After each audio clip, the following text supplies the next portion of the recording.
The Minister of Health will be making a related ministerial statement. I will allow members to raise points of clarification on both statements after this statement. Minister Gan.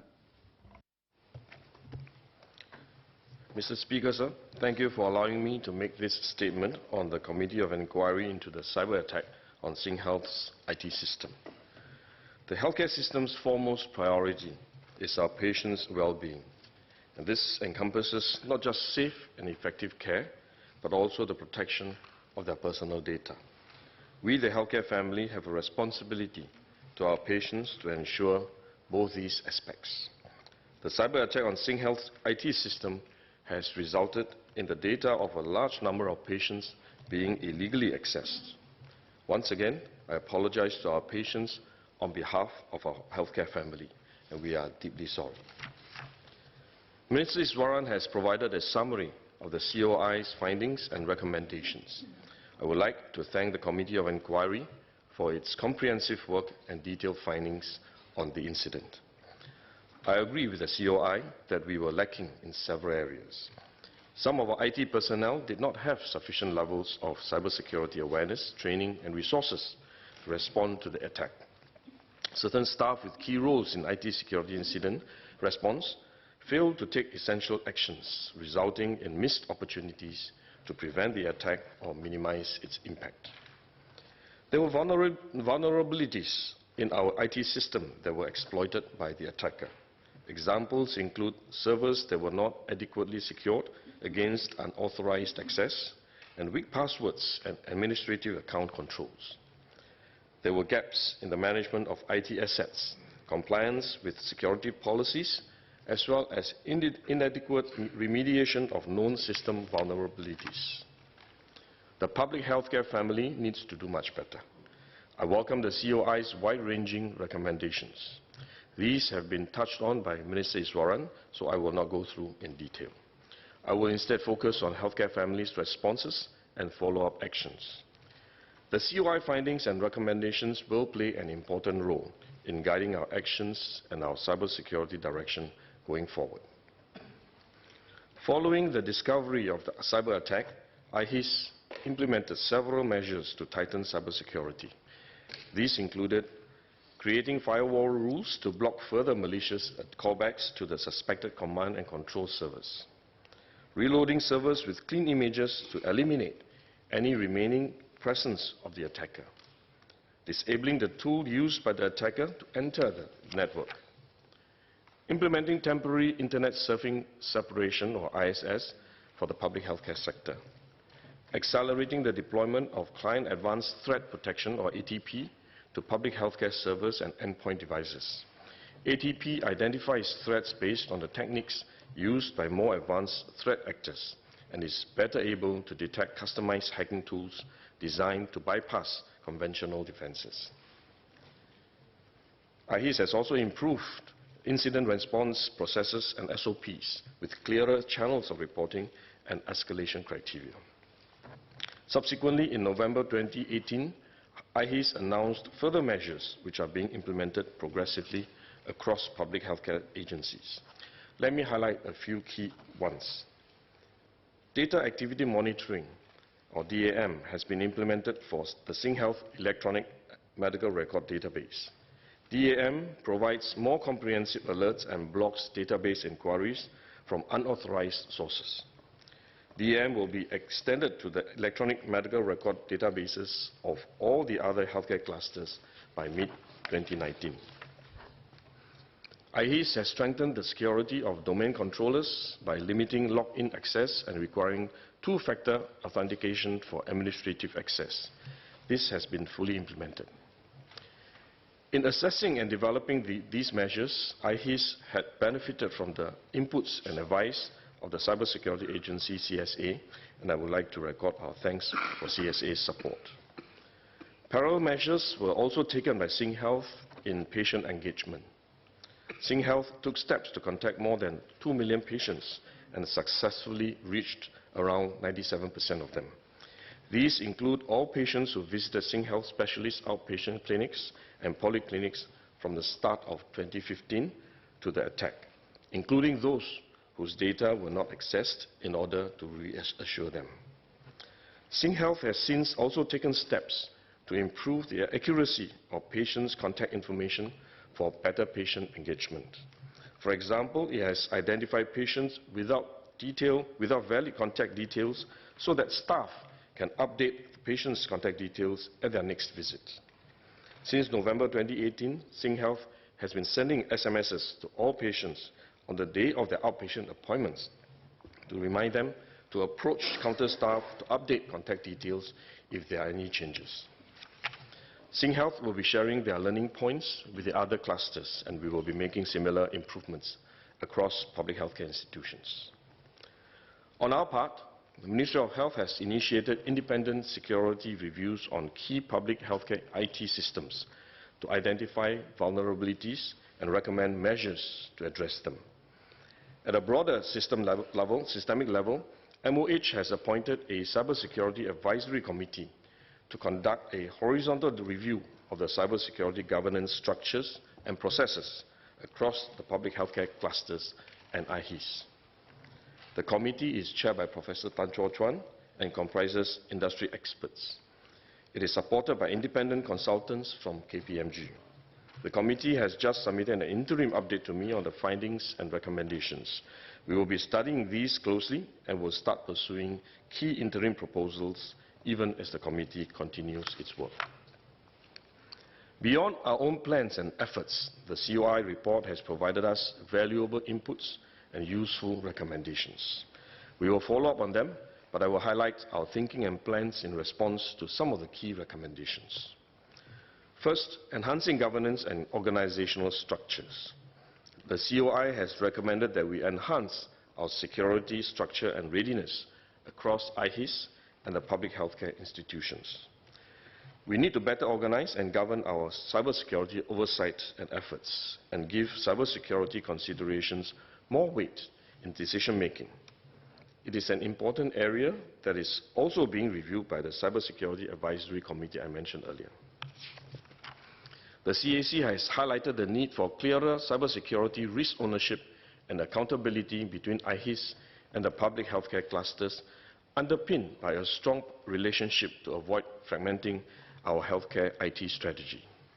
It also highlighted the need to elevate cybersecurity roles and functions to strengthen management oversight over cybersecurity, supported with appropriate resources and expertise. MOH agrees, and we will implement the following organizational changes in line with these guiding principles. At the Ministry of Health Chief Information Security Officer, or CISO, is currently also the Director of Cybersecurity Governance at IHIS. We will separate these roles. The MOH CISO will be supported by a dedicated office in MOH and report to the Permanent Secretary. The MOH CISO office will be the cybersecurity sector lead for the healthcare sector. It will coordinate efforts to protect critical information infrastructure in the healthcare sector and ensure that the sector fulfills its regulatory obligations under the Cybersecurity Act. For its part, IHIS will have its own separate Director of Cybersecurity Governance.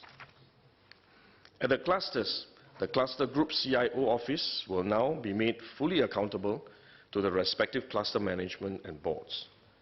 The Group CIO office will be adequately resourced to carry out its roles. The position of the Cluster Information Security Officer will be elevated to report directly to cluster management and be accountable to the IT and Risk Management Committee of the cluster boards. Together, these moves will strengthen oversight and minimize potential conflicts of interest between cybersecurity and operational demands. Second, we'll put in place a cybersecurity model with multiple lines of defense. The COI has recommended that the public healthcare sector review our cyber stack for adequacy in defending and responding to advanced threats and subject the systems to tighter control and monitoring. The CAC too has highlighted the need for a more robust 3 lines of defense model. We agree, and we will establish a more robust 3 lines of defense structure within the public healthcare. The first line comprises units and personnel who develop, deliver, and operate the IT system. This is the delivery group. We will strengthen the IT delivery group to better integrate cybersecurity into IT delivery initiatives, improve the management of network security, and increase emphasis on security architecture and monitoring. The second line of defense comprises units and personnel who have the specific responsibility to oversee security strategy, risk management, and compliance. We will strengthen and elevate this second line of defense by establishing a dedicated cyber defense group in IHIS, headed by a senior leader at or equivalent to the deputy executive level.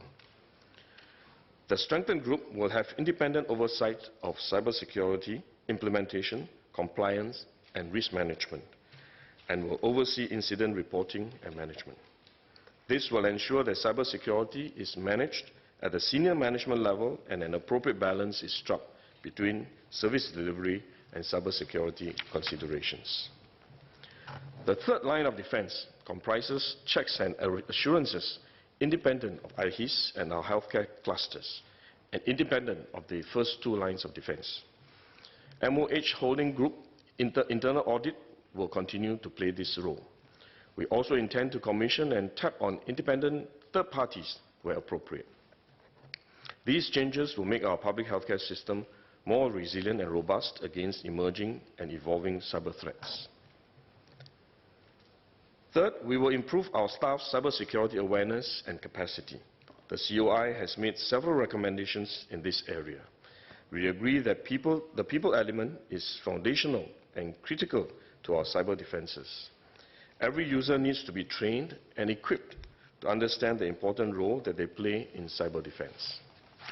For example, to raise the competence of our security incidents response personnel, IHIS will engage specialist providers to conduct realistic hands-on cyber range simulation training starting this year.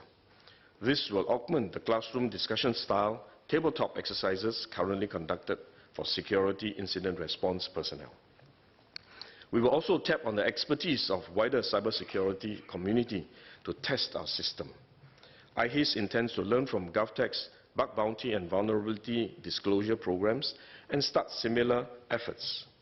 This will be a further step to ensure that our systems are tested, our people are ready to deal with new challenges, and our processes are robust. Next, we will pilot a tiered model of internet access. In this report, the COI has recommended an internet access strategy which minimizes exposure to external threats should be implemented. Following the cyber attack, temporary internet serving separation, or ISS, was implemented across our public healthcare sector. This was a necessary precaution as suspicious activity continued to be observed on the SingHealth system even after initial containment actions were taken. I had mentioned in my previous statement in this House that we would study the impact of ISS, determine whether ISS can be kept as a permanent measure, and if long-term mitigation solutions can be developed to overcome the operational challenges arising from ISS. While the implementation of ISS was necessary, it has indeed posed challenges in the provision of patient care in some areas such as emergency care, decision support for prescriptions and treatment, access to patient education resources, and booking of clinical appointments. ISS also caused delays to frontline patient management and back-end administrative tasks. Research and education initiatives in the public healthcare institutions have also been impacted by ISS. Let me give you an example. ISS impacted the functionality of internet-based video conferencing software used to conduct teleconsultation with the National Neuroscience Institution for suspected stroke patients. This software was used by some of our hospitals which do not have in-house specialist neurology capabilities, as timely diagnosis is critical for stroke cases. A dedicated leased line to support high-resolution video conferencing had to be provided to overcome this challenge. Where possible, we have put in place fixes and workarounds like this to reduce the impact to patients and healthcare staff. I thank them for their cooperation and understanding during this period of time. While we can continue to operate on this current model of ISS, we have also been looking for longer-term solutions that are more efficient and sustainable. We also need a solution that will allow us to implement new models of care in the future, such as telemedicine, that leverage on the internet to improve patient care and services in the community. This is why we have been experimenting with a virtual browser solution even before the cyber attack. A virtual browser allows access to the internet through strictly controlled and monitored client servers. Let me explain what a virtual browser means. If we imagine loading a web page or downloading a file from the internet to be like receiving a letter, the client server is like a decontamination room where the letter is open and only a picture is taken and sent to the recipient. The recipient reads the letter only via the picture that was taken and does not touch the letter itself. This process makes things safer for the recipient, as malicious material or hidden messages are left behind in the decontamination room. Although such a solution does not fully eliminate cybersecurity risks, it reduces the attack surface significantly while minimizing impact on service efficiency and patient care. Our earlier trial conducted at the healthcare clusters has shown that a virtual browser is technically feasible. Our next step will be to run a pilot in an operational environment across different settings and healthcare roles so as to assess its effectiveness in meeting both operational and cybersecurity needs.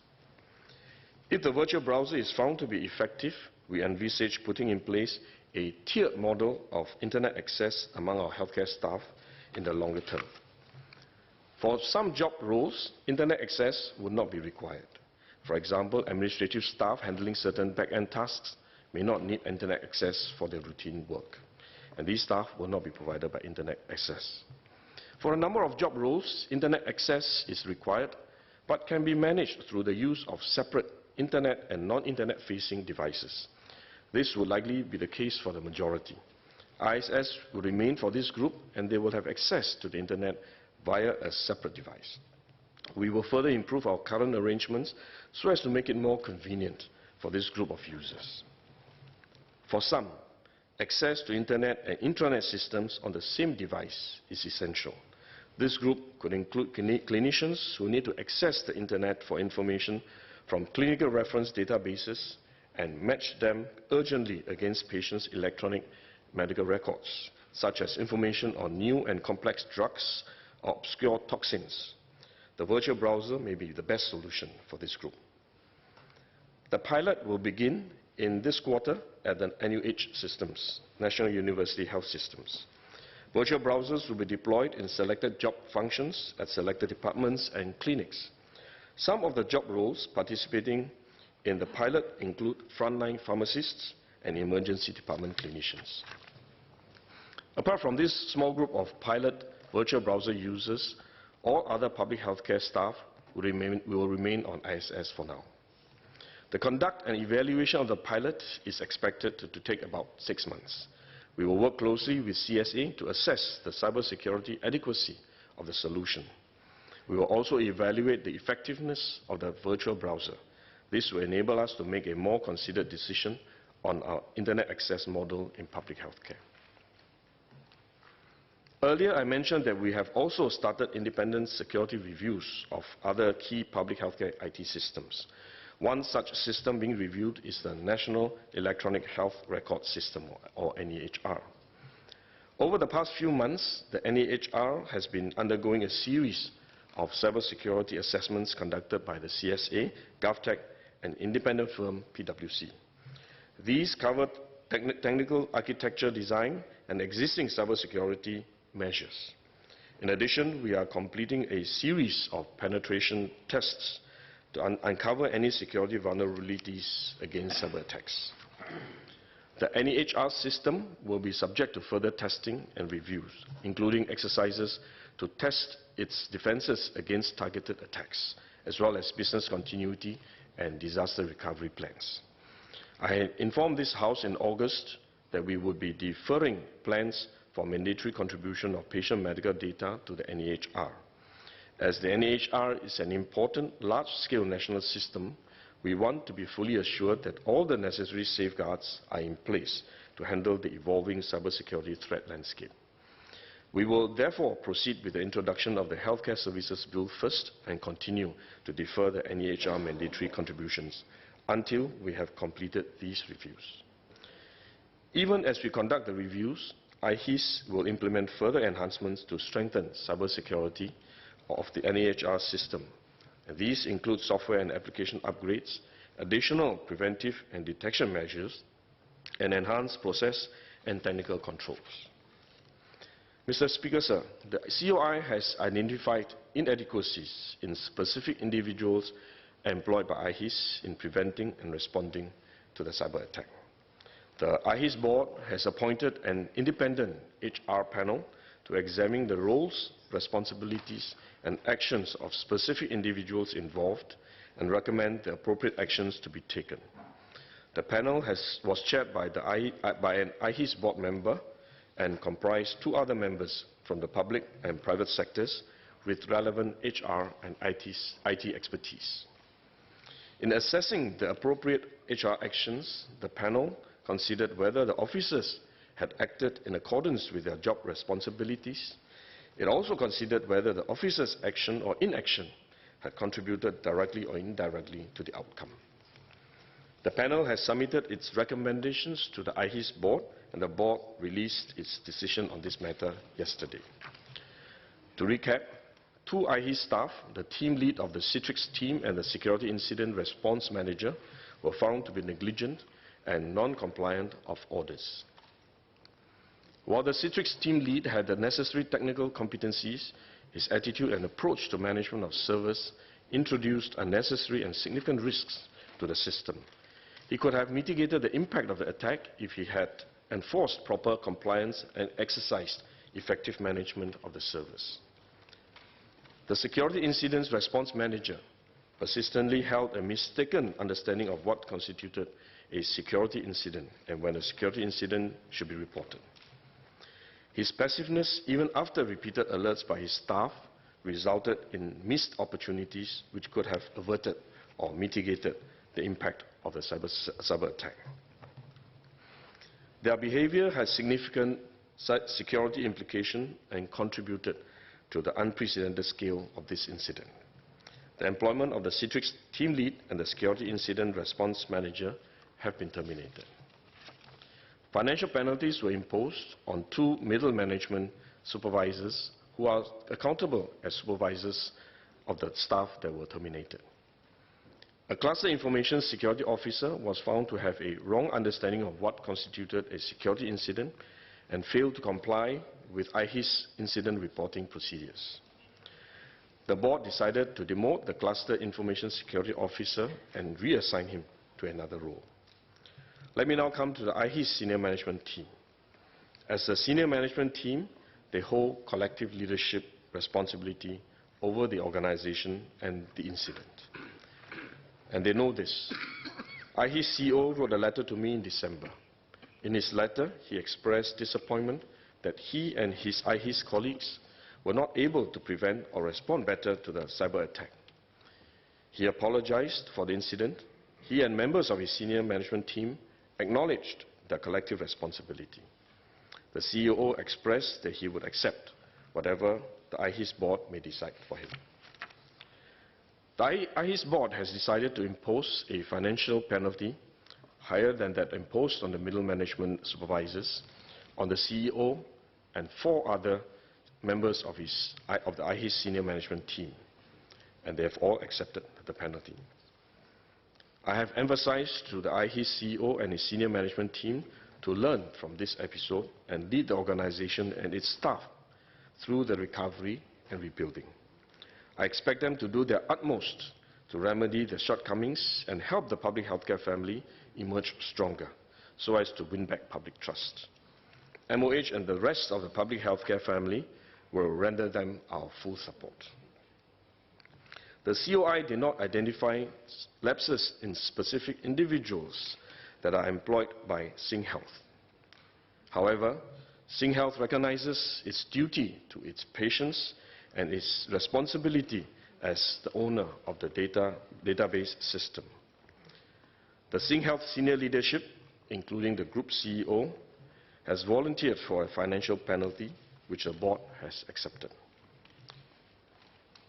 Sir, beyond disciplinary actions and penalties on specific individuals, penalties have also been imposed at the organizational level.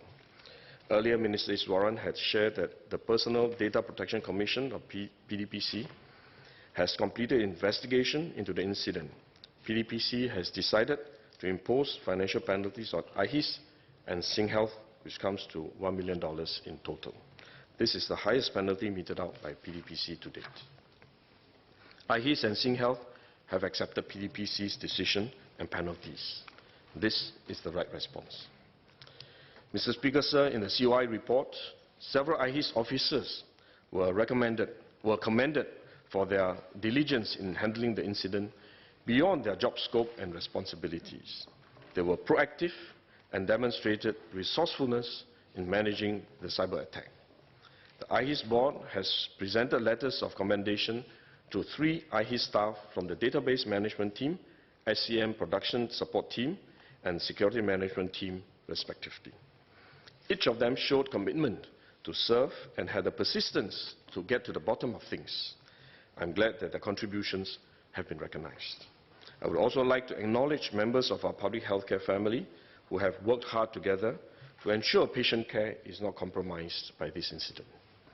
At the same time, I thank Singaporeans for their patience and understanding on the inconveniences they may have encountered at our public healthcare institutions arising from the implementation of tighter cybersecurity measures.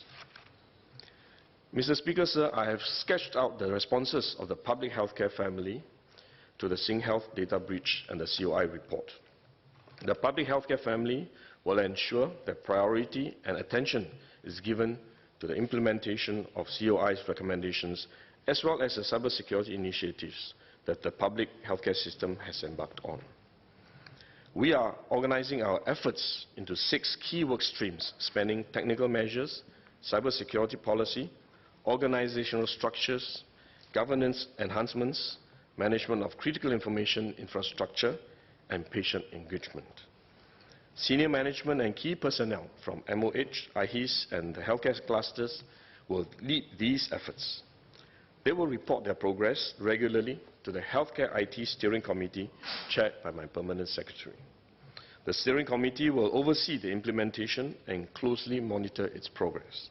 It will also tap on independent auditors to verify the completion of the follow-up actions. Mr. Speaker, sir, this cyber attack has been a regrettable and painful incident for us and for the affected patients. We must learn from it, but we must not allow it to hold back our push towards using technology to provide better care for our patients. IT systems have improved the safety and effectiveness of patient care. It remains a key enabler we cannot do without for better delivery of healthcare to benefit Singaporeans. Yet we recognize that the cybersecurity landscape has shifted and the threat level has risen. So the cybersecurity posture of the healthcare sector needs to be correspondingly raised. This will not be a one-off exercise, as new and evolving threats will continue to target our system. We must continually fortify our defenses, and we need a strong team working together to achieve this. Mr. Speaker, sir, to conclude, I would like to thank the COI once again for its work and the comprehensive findings and recommendations.